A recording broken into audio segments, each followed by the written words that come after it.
Bismillahirrahmanirrahim, balik lagi di Otomotif Net. Ngonten malam-malam sambil dengerin orang tadarus. Ini jam 11 berapa ya? 11.37. Hampir jam 12. Jadi BMW Silver ini udah lama nggak kami pegang. Kami titip sama temen. Nggak tahu dipakai atau enggak, tapi kayaknya dipakai. Jadi ini sekarang indikasinya itu asapnya pedih kali. Kami curiga dah pasti konsumsi BBM-nya itu dah makin boros. Tapi nggak tahu nih, ini kami kan kemarin lagi pesen regulatornya buat M43. Itu niatnya buat cadangan, apakah mobil ini langsung minta, kita nggak tahu juga. Ini regulator tekanan bahan bakar. Kalau di M54 kan dia gabung sama filter, cuma kalau di M43 terpisah. Tapi ini nggak mahal, cuma kalau yang original ini mahal kali nih harganya. Tapi ada yang KW-KW nya itu 4,5 bar, itu paling ya 300-an kayak gitulah harganya. Jadi lagi order, kebetulan memang udah mau sampai, malah ini mobilnya kejadian kayak misfire gitu, jadi kayak idle goyang-goyang. Tapi gitu kami scan ini, di sini dibilang no error. Udah kami clear kan, no error. Tapi kemungkinan errornya ini ada banyak nih. Activation ignition coil silinder 1, 2, 3. Ini semua ini bisa disebabkan dari misfire karena pompa bensinnya itu mungkin low pressure. Jadi kayak injektor, ini kan injektor disebut juga injektor silindernya itu. Kalau tekanannya dari sumber injektornya itu udah kurang, otomatis dia nggak nyepray dengan bagus. Jadi kejadian kayak misfire atau segala macam. Ini ignition coil kan, tali busi silinder 1, 2 wajar sih. Ini kan tali businya belum pernah kami ganti, malahan yang satu itu udah digundulin. Sorry nggak nampak malam-malam, tapi nggak apa nih, biar pernah aja ngonten malam-malam. Kalau dibilang kami suntuk, kami nggak suntuk nih, karena ada kegiatan yang suntuk itu yang nggak ada kegiatan kan. Jadi dengan sebanyak ini kemungkinan errornya, walaupun di sini dikatakan no error, tapi kemungkinan errornya itu banyak. Cuma kalau misalkan ada satu merah, yang indikasinya merah, itu yang udah pasti bermasalah. Tapi kami yakin ini konsumsinya pasti boros. Ini kita mau cek di dalam ya, berapa dapat konsumsi BBM-nya. Ini kan dah mulai kami pakai lagi mobilnya, mulai kami panas-panasin. Kita tutup aja kacanya biar nggak masuk nyamuk. Oke, ini kita view konsumsi BBM ya. Udah pasti lebih boros sih, yakin kali, karena asapnya itu pedih dia di mata. Beda sama yang hitam itu. Yang hitam itu asapnya nggak pedih, dan konsumsi BBM-nya itu dalam kota bisa dapat 13. Itu gila mobil itu, hemat kali yang hitam tuh. Sebenarnya ini masih bisa dibilang hemat juga sih, 9,1. Tapi nggak hemat kali juga, cuma ini masih dapat lumayan lah. Tapi memang kalau kita start, dia kayak ada goyang-goyang gitu RPM-nya. Ini kita coba hidup aja jarumnya biar kelihatan kan. Nah, oke, ini kita start aja. Nah, perhatikan jarum RPM-nya. Nah, itu kayak ada terasa nyendal-nyendal. Ini banyak sih faktornya. Ini dari busi bisa, dari tali busi bisa, dari injektor bisa, dari sumber injektor bisa. Tapi kan kalau misalkan kita putar balik, flashback ke belakang, mobil ini yang jelas tali businya belum diganti. Tapi itu nanti bisa kita tes pakai multitester kan, berapa tahanannya. Pompa bensin belum diganti, ini masih ori. Bisa kemungkinan juga kalau misalkan pressernya itu kurang ataupun pressure regulatornya rusak. Itu kita kebetulan nggak ada pressure tester, tapi nanti karena kami kebetulan memang udah pesen regulatornya, mungkin bisa kita tes juga, nanti kita pakaikan. Habis itu dari idle up bisa juga, dari idle up. Tapi kalau dari idle up dia kayak nggak goyang-goyang gini sih kalau dari idle up. Kalau memang drop ya drop, paling kalau naik nanti kayak ngangkat sekali, kalau udah terlalu drop parah baru ngangkat dia kayak gitu. Tapi kalau goyang-goyang ini yang paling kemungkinan ini memang misfire silinder, kayak busi, tali busi atau fuel injektornya. Habis itu kalau misalkan disa dia kayak suaranya itu ada dengungan, ini suara dengungan yang nggak ada. Ya paling itulah nih gangguan-gangguan kecil yang belum tentu makan biaya, tapi kayak kalau kita bawa itu nggak nyaman gitu kan. Ini getarannya ini lumayan ada gitu, walaupun nggak sampai yang getar kali gitu, nggak juga. Dipakai ini nggak masalah, dia kalau jalan tuh dah nggak ada masalah. Cuma kan aslinya dulu mobil kami nggak ada goyang-goyang gini, nggak kan, anteng aja dia. Ini kan goyang ini. Wajar nih, ini 4 tahun dah nggak kami pegang kan. Ini udah minta perhatian lagi nih mobil. Dengan kondisi venting valve, mungkin ini venting valve kami belum ganti juga, tapi di situ venting valve-nya masih kuning. Pernah nemu yang venting valve-nya bermasalah itu ya merah dia. Air mas bisa juga, cuma di situ malah air mas nggak ada kan. Kalau untuk di tabelnya itu ada di Instagram Otomotif Net, misalkan idle yang goyang-goyang gini, ini memang banyak dia sumber failure-nya ini banyak. Kita bisa pisahkan satu-satu mana yang paling mungkin. Cuma kalau dari kami ini yang paling mungkin ya tali busi, tekanan bahan bakar, ataupun malah elektriknya, kayak sumber tali businya dari koil atau. Cuma kalau di M43 memang yang paling, karena udah banyak beberapa unit kan yang kami coba tes atau kami perbaiki, yang paling mungkin itu ya tali businya. Makanya kan yang di mobil ini sampai ada satu yang kami buang itu groundnya, karena tembus ke ground ya. Mobil hitam itu kalau nggak salah ada 2 yang kami buang ininya, groundnya itu, supaya dia nggak nembus ke ground.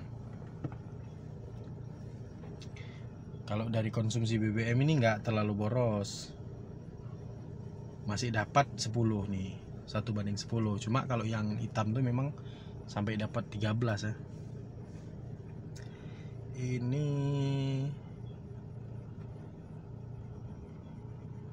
nah inilah kondisi terkini mobil kami ini. Udah mulai, tapi memang ini udah lama sih nggak kami pegang mobilnya, sama temen kan, dititip sama temen, udah lama nggak dipegang. Kalau untuk ngangkat power steering, ngangkat AC, idle-nya ini masih aman sih, masih kuat. Power steering-nya pun ringan. Tadi pun sempat scan itu di EGS yang nggak ada error sama sekali. Di AC-nya itu AUC-nya kuning, belum merah tapi AUC-nya kuning.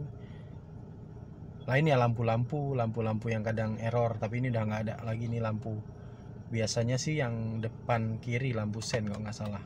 Oh enggak, memang lampunya pun nggak ada. Lupa kami entah. Oh ya, mobil ini kayaknya yang tadi sempat ada error lampunya yang depan kiri. Lain nggak ada nih di mesin. Nah itu goyang dia. Dari fuel filter bisa juga, fuel filter bisa kita bersihkan atau ganti. Kalau ganti pun kebetulan kami kalau barang-barang fast moving itu sebagian besar ada stok, karena kadang ada owner yang minta benerin atau apa kan. Ini kita perhatikan lagi idle-nya. Nah itu dia goyang. Harusnya kan kayak anteng gitu. Ini asapnya pedih kali nih. Kalau asapnya pedih itu berarti kan BBM-nya itu banyak yang nggak kebakar, jadi kayak nggak sempurna pembakarannya, makanya pedih. Beda kalau misalkan dia makan oli. Kalau makan oli itu asapnya putih dia. Tapi kalau boros, terlalu gemuk BBM-nya itu, dia keluarnya itu asapnya pedih. Pedih kali di mata, memang beda dia.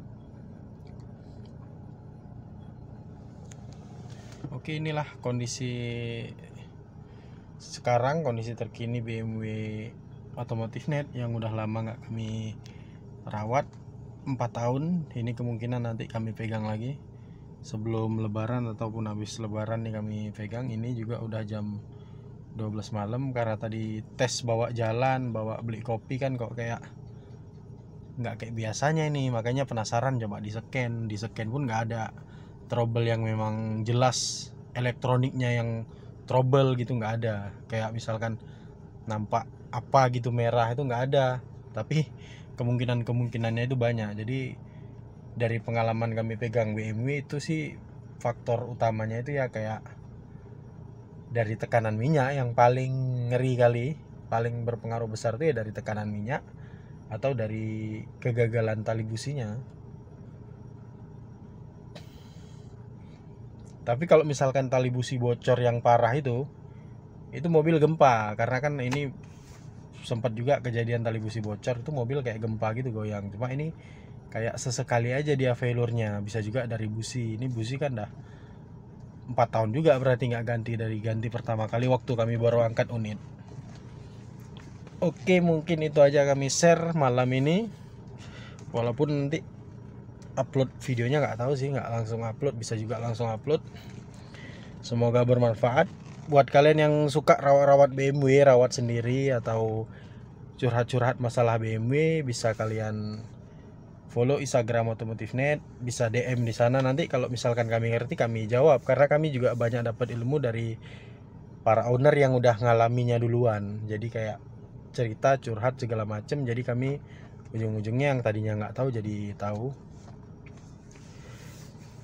Oke, sekian videonya, semoga bermanfaat. Jangan lupa di like, subscribe channel Otomotif.net, follow juga Instagram Otomotif.net.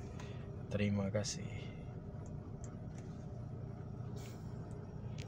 Jadi bedanya ini, kalau Matic BMW M46 yang M54 sama M43 itu kan mereknya ZF sama GM. Kalau yang ZF itu yang udah kami tes ya, misalkan kita masuk ke D, habis itu masuk ke S, kita tambah gitu di pedal shiftnya. Itu kalau yang M54, ini karena kami nggak jalan, kami balikkan aja ya. Itu kalau yang M54 dia nggak mau balik ke S. Tapi kalau misalkan yang M43 ini, misalkan kita masukkan ke D, kita masukkan ke sport, habis itu kita main manual, waktu kita tekan bersamaan ini yang kanan sama kirinya, kami nggak bisa tekan bersamaan karena megang HP ini kan. Kalau kita tekan bersamaan, ini dia auto balik lagi ke S, balik lagi ke sport. Jadi kayak lebih enak sih main manual di sini. Tapi memang kembali lagi M54 tuh kayak nggak butuh manualnya sih, karena performa mesinnya itu udah oke. Kalau yang M43 ini kan memang karena sisinya lebih kecil, jadi kayak lebih butuh lah dia. Cuma dari tipe Matic-nya gitu. Habis itu kalau yang tipe ZF, kami perhatikan data vakum dari mesin atau air mas itu nggak dipakai buat referensi penggantian gigi. Jadi untuk downshift atau pas kita naik gunung, engine brake segala macam. Sementara kalau di M43 atau N42 yang dia pakai GM, itu dia pakai di air masnya itu ada input kabel yang dipakai buat Matic. Jadi kayak engine brake dan segala macamnya itu kayak lebih oke lah dia. Kalau misalkan kita lagi ngegas gitu naik gunung kan, habis itu tiba-tiba turun kan, kita lepas gas, habis itu terbaca vakumnya berapa, itu kadang giginya itu langsung diturunin dia deng, jadi kayak bantu ngerem gitu. Jadi engine brake-nya itu lebih kerasa. Mungkin kalau di M54 yang pakai tipe ZF ada juga referensinya untuk nukar nambah gigi, karena kami juga nggak ngerasa miss. Tapi perbedaan yang kami rasa langsung kelihatan yaitu, habis itu kekurangan yang Matic GM itu, dia switch Matic-nya itu di dalam, kerendam di oli. Tapi dia punya kelebihan, dia nggak kotor. Jadi kayak jarang trouble, kecuali kalau kita bocor cooler, campur air.